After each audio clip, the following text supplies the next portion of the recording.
Further, we have the concept of GST Council. I already gave a brief hint. So, which is the article? So, the article is 279A. 279A speaks of GST Council. So, the President is empowered to create a GST Council under Article 278 is what mandated in the Constitution now. So, which is the amendment 101 amendment. Okay.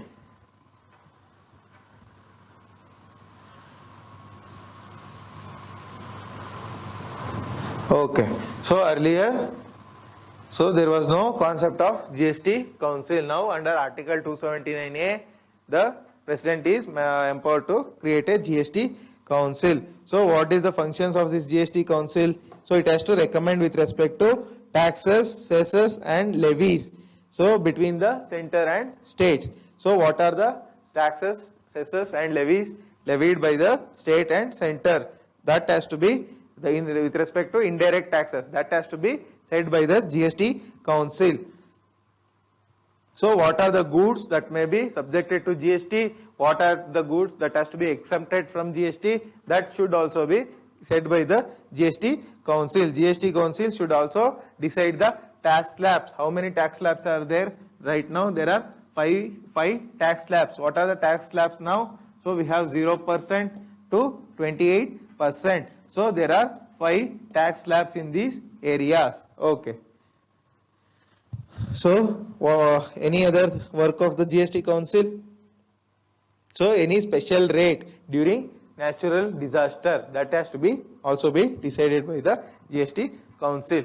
Next comes the concept of Financial Commission. So I already read which is the article. Article 280 speaks about the Finance Commission. So what is the function of the Finance Commission? So distribution of net proceeds. Net proceed means overall what the government gets, the central government. So how is it distributed between the center and the states? So that is what is directed by the GST Council. And also grants in aid. I already said 275 and 282 discuss about grants in aid. How this grants in aid, on what principles it should be given, that is also said by the GST.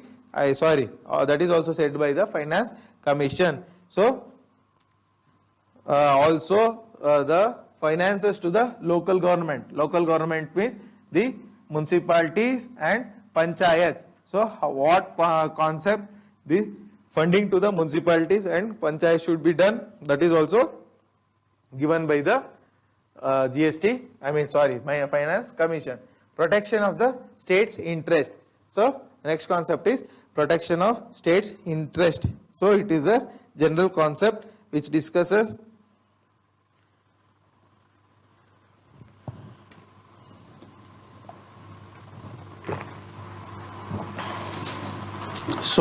to protect the interest of the states. So I already said in interstate goods, interstate trade and commerce, if a state government has to introduce a bill, so it has to be mandated that the president has to give assent. Only upon his assent the bill can be introduced in the state government. So there are certain other conditions. A bill which imposes or varies any tax duty in which states are interested. So suppose states are interested in any particular tax. So GST tax, states are interested. If it has to be likewise any tax, for that matter, states are interested. If the center is making any amendment, so president, if the parliament is making any amendment, so the president's consent is important. Likewise, a bill which varies the meaning of agricultural income. So agricultural income is taxed by the whom? State government. If any bill by the center varies the meaning of the agricultural income, then president's consent is important. Next, comes the concept of borrowing by the center and the states. During the COVID crisis, we all know that, so the center was directing the states that you have to borrow only this much of your state GDP. So center sets the limit of how much the states can borrow from within the country. States cannot borrow from outside the country. Can the central government borrow outside the country? Yes, it can, but states cannot. Okay, borrowing by the center and the states. So central government borrow within and outside. So state government cannot borrow from outside. Though the central government can make loans to any states or give guarantees. So the center itself can make loans to the state government or give guarantees in the market, that you to the market, saying that you give someone, the lender give money to the state government and I am going to guarantee you that the state will repay. So these are the concepts relating to borrowing by center and states. Next comes the concept of intergovernmental tax immunity. So central property means what? These railways, so these railways, India post offices, so all these are exempted from state government. The state cannot impose state land revenue or land building revenue on this infrastructure. So state property is also exempted from income of central taxation. Suppose center wants to impose on state property. What are state properties? State government buildings, state buses. Buses fall under state list. So land transport, buses means land transport. If the center wants to impose taxes on this, they are, because which is under the state list, so that is also prohibited. So center state property taxation from center is also exempted. So next comes the concept of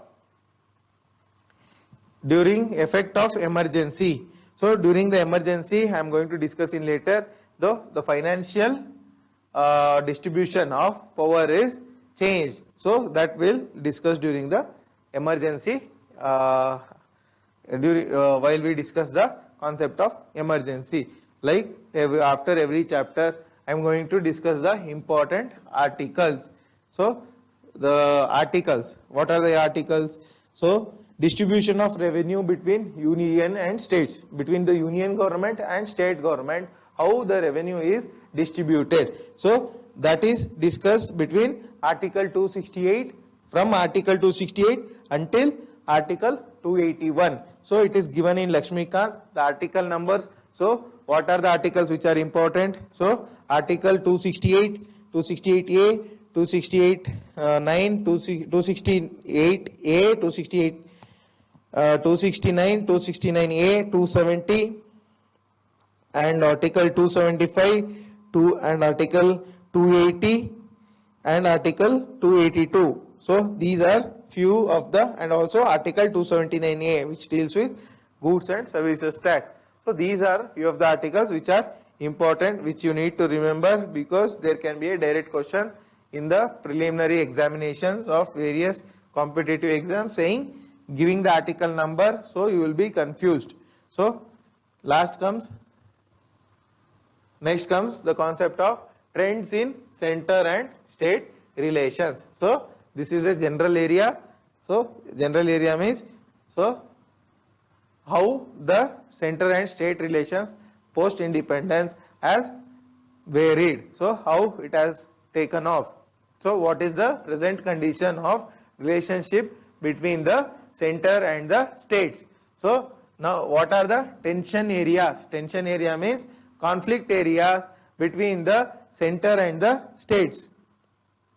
So governor, the office of governor has been the major tension area.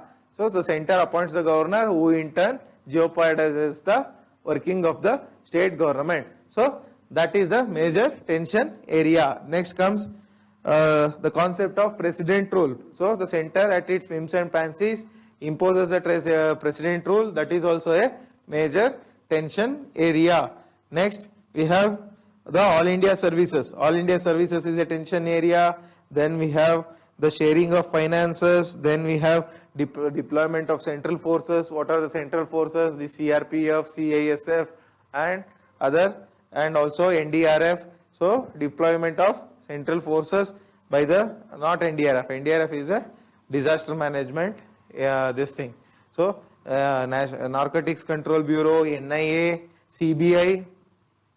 So these have been the tension areas between the center and the states. So to harmonize the relationship between to make the relationship good between the center and the states. So there was Administrative Reforms Commission. What is ARC? How many ARCs are being done till today? There are 2 ARCs. First ARC was headed by Sri Morarji Desai. Second ARC was headed by Sri Veerappa Moily in 2008. Second ARC report is very important from the perspective of written examination, that is main examination. You can quote the fodder material. So there are many fodder material which you can utilize for the benefit of your ethics paper and also your general studies 2 paper in the UPSC exam. Okay, so I already said first ARC was headed by Sri Morarji Desai, second ARC by Sri Veerappa Moily. So both of them discuss about the center-state relation, how to harmonize them. So majorly it is the first ARC which discusses about center-state relations. Second ARC majorly discusses issues in the administration like corruption, ethics in public life and many other things. So there were various committees with respect to center-state relations.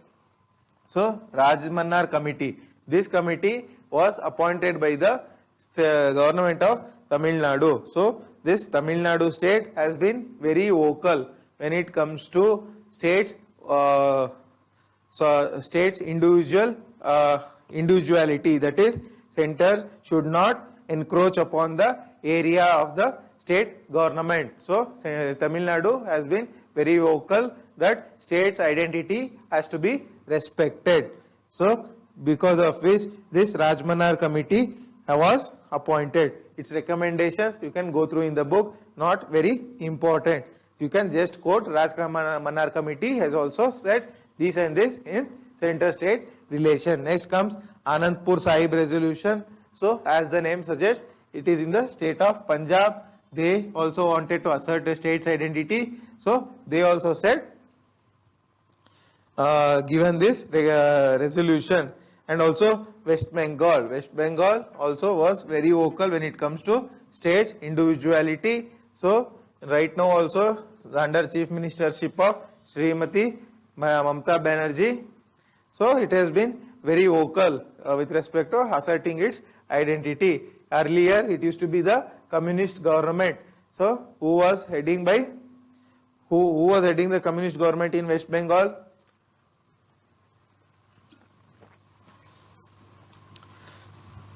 Please find out. Not so important, maybe out of interest you can find out. So they have also given a memorandum saying state's identity has to be respected. So they have spoken about various areas, President's rule, they have spoken about All India Services, they have spoken about imposition of this Office of Governor and various other things. So when it comes to your competitive exams, more than these three, it is these two commissions which are very, very important. These two are appointed by the central government, union government. So Sarkaria Commission was appointed in 1983. So it has given various recommendations. So it has in the book it has been printed more than 20 recommendations. Very few of them you can remember, those which are very important. So few of the important ones are, so it said a permanent interstate council has to be established. So 356, president rule has to be imposed as a last resort. So all India services should be further strengthened. That is what the Sarkaria Commission said, and also it said zonal councils has to be established, and armed forces should not be deployed by the center, and also it said governor cannot dismiss the council of ministers in state as long as it commands the majority. Likewise, many other recommendations has been given, so there is no concept for me to discuss here. You can just go through the recommendations. So 20 odd recommendations has been given in Lakshmikant, out of which please remember some 6 to 7 which you can directly quote in the mains examination. Okay, next comes the Panchi Commission. So Panchi Commission, Madan Mohan Panchi ji, former Chief Justice of India, was appointed in 2007. Why I am giving the date? So as to your date, though dates are not very important, you can have a comparative linkage between the time difference between the two commissions. So what did the Panchi Commission say? So the recommendation of Panchi Commission has been given elaborately in Lakshmikant ji's book. You can go through the recommendation. They speak about various things. So they speak about the working arrangement between union and states. What is the working arrangement between the governments of states and the union, and also they speak about the jurisdiction of center and states. They speak about the district level planning. They speak about state level planning. They speak about finance commission and various other things. So what are the recommendation? Lakshmikant has given more than 38 recommendation. If you by heart 38 recommendation, it's not very important. High probability of you going mad. Rather than that, out of 38, at least remember 10 very important recommendations. So few of them I am going to read it out for you. So with respect to concurrent list, so concurrent list means list 3. So there has to be a broad agreement while the center forms laws. Though it has a exceeding authority when it comes to concurrent list, the center has to take the states on board before forming a law. Next comes union should be extremely restrained in matters assigned to the states. So the parliament should not breach the boundary of its law making power. So next comes the concept of selection of governor. So it says that so the governor should be an eminent person in some walk of life. He should be a person from outside the state, which is generally followed nowadays, and also he should be a detached figure from local government. I mean, he should be detached from the local politics. So he should not be taken part in the local politics in the recent past or in the older past as well. So he should be a person of great reputation. That is what is said by Panchi Commission. So also it says that so when it comes to state legislature, so when the president returns a bill, so suppose see it goes like this: state government passes a law, the governor reserves the law for the assent of the president. So only when president assents this law, in special cases, this law will become an act. Okay. So suppose that law is returned to the state government. So state government has to repass it and send it to the president within 6 months. So what Panchi Commission says, the same 6 months limit should be applied on president as well. So president cannot sit on the laws passed by the state government. There should be a strict time limit within which president has to send the state laws back. And also they have spoken variously on the role of governor in the appointment of chief minister. So it gives a detailed guidelines. So the governor should explore the coalition of parties in appointing the chief minister. So he should explore whether there was any pre-poll alliance and so many other things before appointing a chief minister. And also they say the governor should have right to sanction for prosecution of state minister against the council of ministers. Suppose a minister is involved in corruption, so council of ministers says no, you are not giving sanction for him to be prosecuted by the court or the central agencies like CBI. So governor can exercise his discretion in these areas according to Panchi Commission. So likewise he also says new All India services should be appointed in the areas of health, education, engineering, judiciary. So All India Judicial Service, AIJS, very important, always in the news in the recent times. So that is also said by Panchi Commission. Likewise, so this Panchi Commission gives lot of recommendations which are very important. So next we will move further to the next chapter, which is interstate relations. So we have spoken about center-state relation. So now we will keep the center aside. So we have so many states. We have 28 states and 8 union territories. So union territories are not important because it falls under center. We will remove this out of picture. In the 28 states, what is the relationship between these states? How relationship is being conducted? What is the role of center in this? Even though we are speaking about interstate relations. So in India, each state is as big as a nation in Europe. So Uttar Pradesh, if it is projected as a nation, it comes in the top 20 nations of the world. So much population, such a vast area. Okay, so interstate relation. The first area is, so you already know what is meant by interstate relations. So the term itself is self-explanatory. So first we will discuss interstate water disputes. So famous being the Kaveri water dispute. Always Karnataka and Tamil Nadu fight. Their buses will be touched in Karnataka. Karnataka's buses will be touched in Tamil Nadu. So always there is a violence.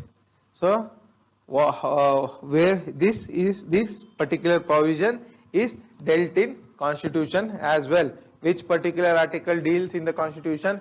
Article 262 of the Constitution provides adjudication for the interstate disputes. So interstate disputes, water disputes, specifically water disputes, you have to quote Article 262. Very important article. Okay. So interstate water disputes. So what does the article say? Parliament can provide for a interstate water dispute tribunal. So interstate water dispute tribunal, adjudication of any dispute between the states in the use of water in the interstate river or river valley. Any dispute. So Parliament can provide a mechanism. Parliament has provided the mechanism of tribunals. Okay. Next concept is Parliament can also say that this adjudication process is outside the jurisdiction of Supreme Court. Supreme Court or any other court cannot exercise jurisdiction. However, this takes place only when Parliament provides for it, empowered by Article 262. So, under this, the Parliament has enacted 2 laws, very important laws. You have to note down or at least listen carefully. So, the 2 laws are River Boards Act. So, first act is River Boards Act. However, no river board has been constituted till date under the act. So next is Interstate Water Dispute Act. Interstate Water Dispute Act 1956. So many tribunals have been constituted under the Interstate River Water Dispute Act. So few of the tribunals are Krishna Water Dispute Tribunal, constituted in 1969. Narmada Water Dispute Tribunal 1969, Kaveri Dispute Tribunal 1990, Mahadai Water Dispute Tribunal recent 2010. Always this Goa and Karnataka and Maharashtra fight in this. Mahanadi for Dispute Tribunal 2018. So we as a part of current affairs, I already told I am going to discuss a little bit of current affairs as well. While discussing the static part, we have Interstate River Water Dispute Tribunal Act, Interstate River Water Dispute Tribunal Act 2019, very important. It gives provision for a single bench of a river tribunal which is going to handle all the disputes. So earlier what used to happen, each dispute one tribunal. Now we have a single bench which is going to discuss and deliberate upon all the water disputes. Okay. So next comes the concept of interstate councils. I already told Sarkaria Commission made the recommendation of establishment of interstate council. However, interstate council as a constitutional provision in Article 263. 263 speaks about interstate council. So this article speaks about establishment of interstate council. So what these councils do? They say inquiring into advising upon disputes which may arise between the states. So any states between any dispute, this council will adjudicate. Adjudicate means what? Adjudicate means they are going to conduct the negotiations and solve the disputes. Next comes investigation and discussing subjects in which center and states have a common interest.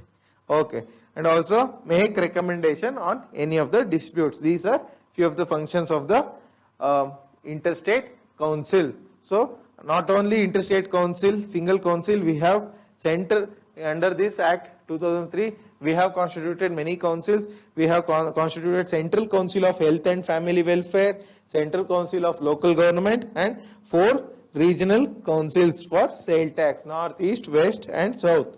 Okay. Establishment of particular interstate council. So I told many councils have been formed, like Central Council of Health and Family Welfare, but particular name, particular council as interstate council was established post Sarkaria recommendation. Janata government headed by Shri VP Singh established the council. The composition is Prime Minister is the chairman, Chief Ministers of all the states, Chief Ministers of Union Territories with legislatures, and also administrators of Union Territories and many other, even Central Cabinet Ministers. They also form part of this interstate council. So this council does many things like investigation of disputes, give recommendations and many other things. Okay. Along with this, there is a secretariat and standing committee. So there is a standing committee on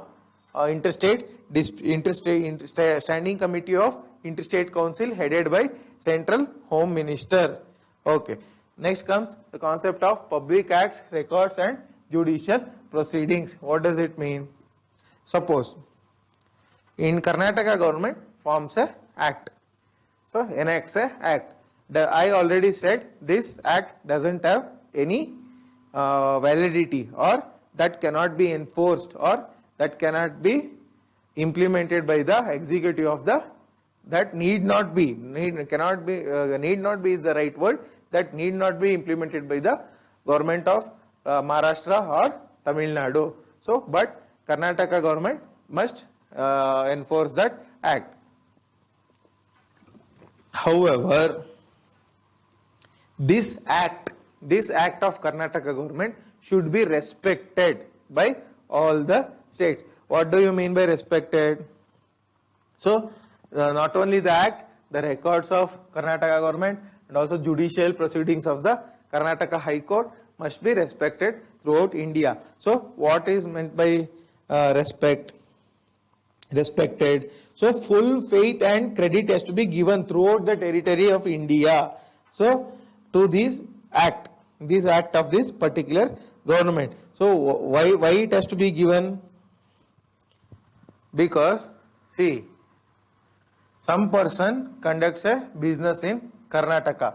He cheats the government or the public.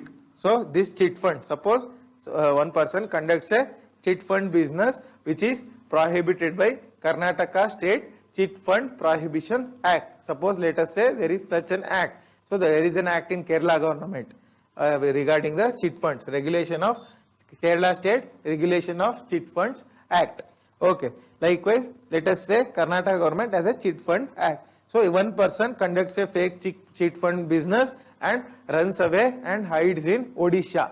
So if Karnataka government asks the Odisha government to surrender, to arrest that person, request the Odisha government to arrest that particular person because he has committed a crime which is illegal as per Karnataka Government Act, that particular person should be arrested by the Odisha government. That is what is meant by respecting the act, record or judicial proceedings of a particular state in some other state.